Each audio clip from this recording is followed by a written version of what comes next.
Join See, us in an exclusive the apple tree will not grow in Lagos because it was never intended for the soils of Lagos. But plant coconut, it will thrive. I was born to live here, and so are you. But people go where they will survive, and that was all you did. But if you had come to me today to say to me, Ẹ̀gbọ́n mò ń lọ o, I would probably not have said to you what I said at that time. Not because I would still believe that you were better off abroad. No, I still believe you are better off in Nigeria. But as you have heard me say, the first person who used that word escape was Seun Anikulapo. He said, "Oh, people are not migrating, they are escaping." The reality is that the Nigerian abroad is escaping, is not migrating. That you decided to leave at the time you did is a reflection of the wisdom you found in understanding the environment in which you have found yourself. It is not that anything is intricately wrong with seeking greener pastures in other climes. But I am telling you that in all of my travels, and I've been to a few countries around the world, and I have never come across a single Nigerian who has told me that they are happy to be outside of Nigeria, but they have left because Nigeria has constrained them and rendered it very difficult for them to actualize themselves or to fulfill their potential. So it is the constraints of Nigeria that has led a lot of people to leave Nigeria.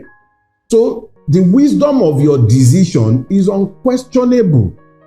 But I am not sure that a day passes without you looking back at Nigeria. I'm not sure you can ever be happy if you had to cut yourself off completely from the mad country that you left behind. But when you speak with me and I tell you, the wise ones have left, it is the truth.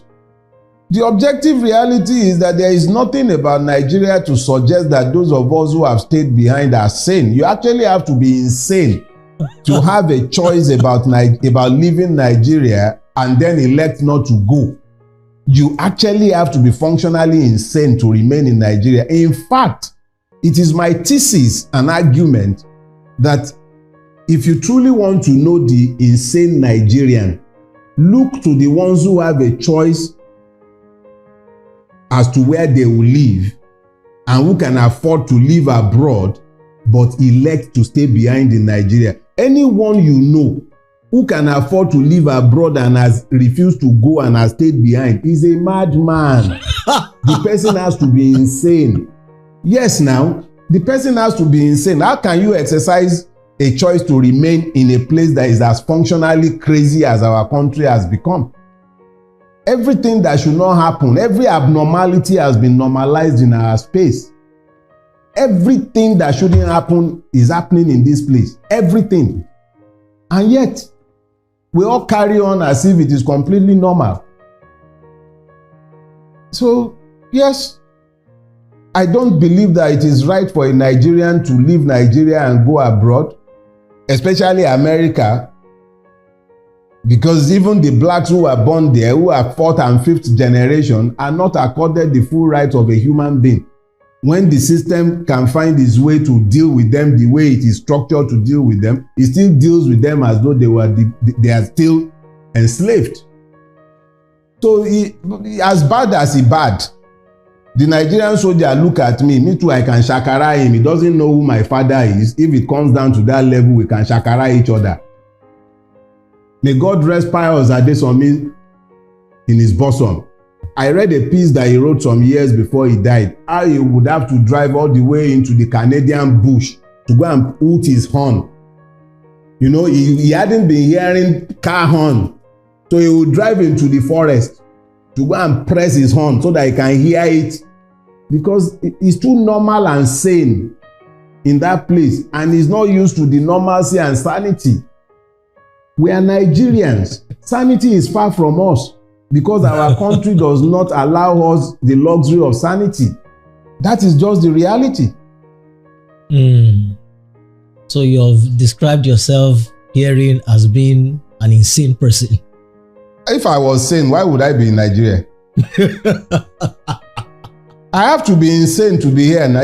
Look, sanity is an handicap. If you are too sane in Nigeria, okay, let me tell you something. If you want to know how insane we are, drive into a roundabout in Nigeria.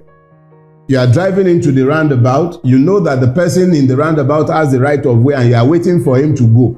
He is abusing you for not moving. The one behind you is hunting for you. Were law. The person who has the right of way is telling you, Olori buruku ko shikuro now, because he doesn't know that he's the one who has right of way. So now when you are confronted with that, how can you talk about it being sane?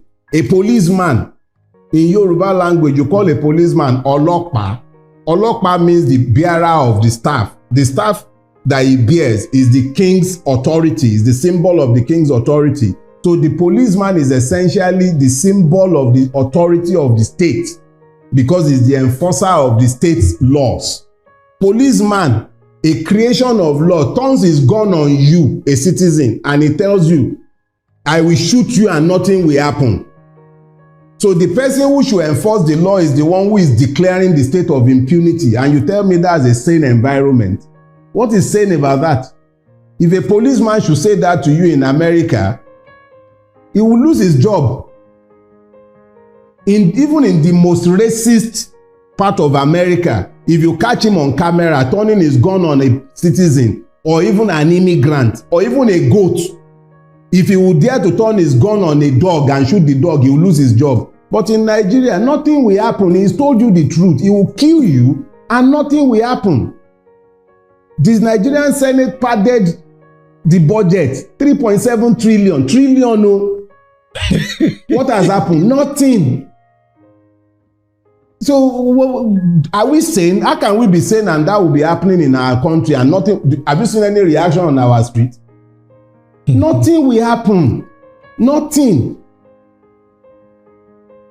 So we can lie to ourselves and pretend that everything is hunky-dory, but the reality is that nothing is sane or normal about our existence. Our objective reality speaks to madness. Like and share. We can ignore it, we can pretend it's not the case, but that is the truth.